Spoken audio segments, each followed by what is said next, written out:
नमस्ते दोस्तों, आशा करती हूँ आप लोग बढ़िया होंगे। Welcome to episode 3। आज दोस्तों हम दो चौपाई को कवर करेंगे जिनके अर्थ बहुत छोटे छोटे से हैं। तो दूसरी चौपाई पे बढ़ते हैं। रामदूत अतुलित बलधामा अंजनी पुत्र पवनसुत नामा। तो दोस्तों तुलसीदास जी यहाँ कहते हैं कि हनुमान जी कौन है। तो हनुमान जी हैं भगवान राम जी के दूत, मैसेंजर, जिनके पास बहुत ही आत्मिक, मानसिक और बेहिसाब ताकत है। मतलब सेल्फ कॉन्फिडेंस, मेंटली स्ट्रांग है और काफ़ी पावरफुल है, जो कि हमने रामायण में सुना है, रामचरितमानस में सुना ही है। आप अतुलित बल के धाम हैं। तुलसीदास जी बताते हैं कि हनुमान जी आप अतुलित बल के धाम हैं, जिसकी कोई तुलना नहीं की जा सकती है ना। ऐसे बल के स्वामी हैं हनुमान जी। दोस्तों इसका प्रूफ कहाँ पे मिलता है कि उन्होंने सागर को पार किया था जब रावण जी ने सीता जी का अपहरण करके उनको लंका में रखा था। लंका जो कि बहुत दूर थी और सागर से घिरी हुई थी। रावण सोच भी नहीं सकते थे कि भाई वहाँ कोई आ भी सकता है, क्योंकि वो बड़ा हाई सिक्योरिटी एरिया था, अशोक वाटिका था जहाँ माता सीता जी थी। पर हनुमान जी ने सागर को तैर करके पार किया था दोस्तों, जो कि सरल नहीं था। हमें सुनने में बड़ा सरल लगता है कभी कभी, लेकिन वो आसान नहीं था। तरह तरह के समुद्र में खतरनाक जल जीव जंतु थे, पर उन्होंने सागर को पार किया था, अपने बल के कारण ही किया था, है ना। जैसे दोस्तों स्विमिंग पूल में लोग तैरते हैं, कॉम्पिटिशन्स होते हैं, लेकिन फिर भी वो दोस्तों सेफ एरिया होता है। यहाँ पर तो सागर की बात हो रही है ना। और वहाँ पर जाकर रावण जी का सामना भी किया उन्होंने बिना किसी डर के। अपने आत्मिक शारीरिक शक्ति बल द्वारा लंका का तहस नहस कर दिया था अकेले ही। ऐसे हैं हनुमान जी। तो दोस्तों इसलिए मनुष्य को ये बल अपने अंदर विकसित करने चाहिए। कौन से बल? शारीरिक, मानसिक, आत्मिक बल, है ना। जिस तरह से हनुमान जी का हमने कल बताया था, उन्होंने अपने ऋषियों गुरु से ज्ञान प्राप्त किया था। तो वो ज्ञान यही सब था कि अपने आप को शारीरिक, मानसिक, आत्मिक बल कैसे क्या कहते हैं अपने अंदर लाया जाए, अपनी स्किल्स कैसे डेवलप की जाए। तो दोस्तों ये चीज़ आज भी इम्प्लीमेंट होती हैं कि हमें अपने बॉडी को स्ट्रॉन्ग रखना पड़ता है। अच्छी डाइट, व्यायाम, एक्सरसाइज, योगा करना होता है। मानसिक लेवल पे मेंटली अपने आप को स्ट्रॉन्ग करना पड़ता है ना। कभी कभी मुश्किल होता है दोस्तों, लेकिन जीवन एक लंबी लड़ाई होती है। उसके लिए हमें अपने अंदर ये स्किल डेवलप करना ज़रूरी होती है। उसके लिए मेडिटेशन हो गया, योग हो गया, अच्छे लोगों को पढ़ना हो गया, स्पिरिचुअलिटी हो गया, है ना। इस तरह से हम अपने आप को भी काफ़ी पावरफुल बना सकते हैं, क्योंकि लाइफ में सिचुएशंस आती हैं, डिफ़िकल्ट सिचुएशन आती हैं, चैलेंजेस आते हैं, वो हम लोगों को भी फेस करने होते हैं ना। तो उसके लिए ये सारे फोर्सेस, जितने भी ये बल हैं, ये डेवलप करने होते हैं। अब यहाँ पर तुलसीदास जी कहते हैं, हे हनुमान जी, आप अंजनी माता जी के पुत्र हैं और पिता इनके केसरी थे, और आप पवन ऋषि जी के आशीर्वाद से हुए थे, इसलिए आपको अंजनी पुत्र और पवनसुत बोला जाता है। तो ये थी इस चौपाई का अर्थ। अब बढ़ते हैं दूसरी चौपाई पे। महावीर विक्रम बजरंगी कुमति निवार सुमति के संगी।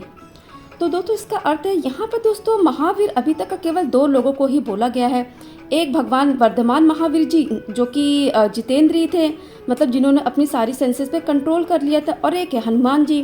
तो हनुमान जी को महावीर कैसे कहते हैं? जितेंद्रिय, क्योंकि दोस्तों इन्होंने भी अपनी सभी इंद्रियों पर हर तरफ से अपने वश में कर लिया था ना। जैसे लोग आज के समय योग से अपनी डिजीज़ेस को दूर करते हैं, तो दोस्तों इसी तरह से इंद्रियों को वश करने का तरीका होता है, मेथड्स होते हैं, जैसे भगवत गीता भगवान श्री कृष्ण ने भी बताया है। और अब यहाँ पर उनके लिए वर्ड आता है विक्रम। विक्रम का मतलब होता है बहुत ही साहसी, पराक्रम करने वाले। तो दोस्तों पराक्रम उन्होंने यही किया था, सागर पार करके शत्रु के देश लंका में अकेले पहुंच गए थे। फिर रावण की लंका अकेले जला करके आ गए थे। हम सभी लोग भी कभी कभी अपने जीवन में ऐसा काम करते हैं, अकेले कोई ऐसी चीज़ करते हैं कि हमें प्राउड फील होता है, लगता है हमने कोई साहस का काम किया, है ना। तो लगता है कि हाँ यार हमारे अंदर वो स्किल है।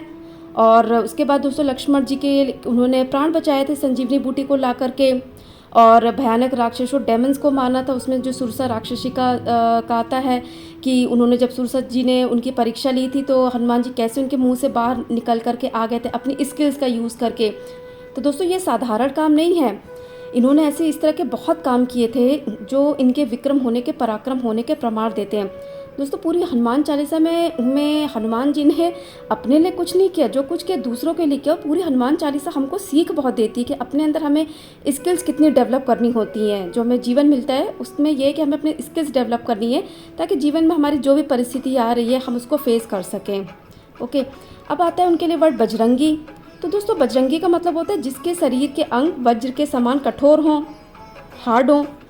हनुमान जी ने बड़े साहसिक काम किए थे, इसलिए इनका शरीर इतना बलिष्ठ था, तभी इन्होंने बहुत ही इनक्योरेबल असाध्य कार्य किए थे। अब नेक्स्ट वर्ड आता है इनके लिए कुमति।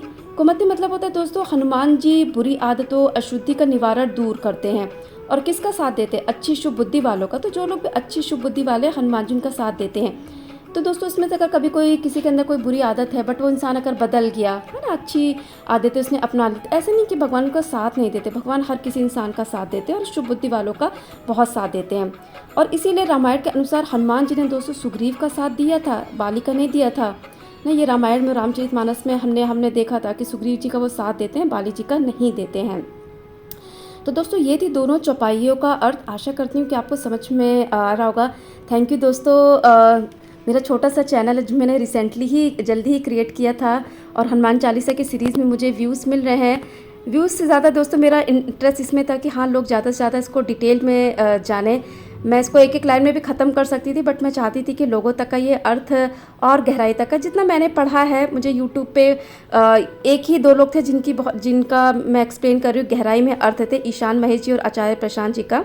और लोगों का भी है, बहुत अच्छा है, आप लोग उनको भी देखिए। बट मेरा मन था कि मैं इनको कंबाइन करके आपके सामने कैसे लाऊं। तो थैंक यू दोस्तों फॉर वॉचिंग, इस जर्नी में मेरा साथ देने के लिए।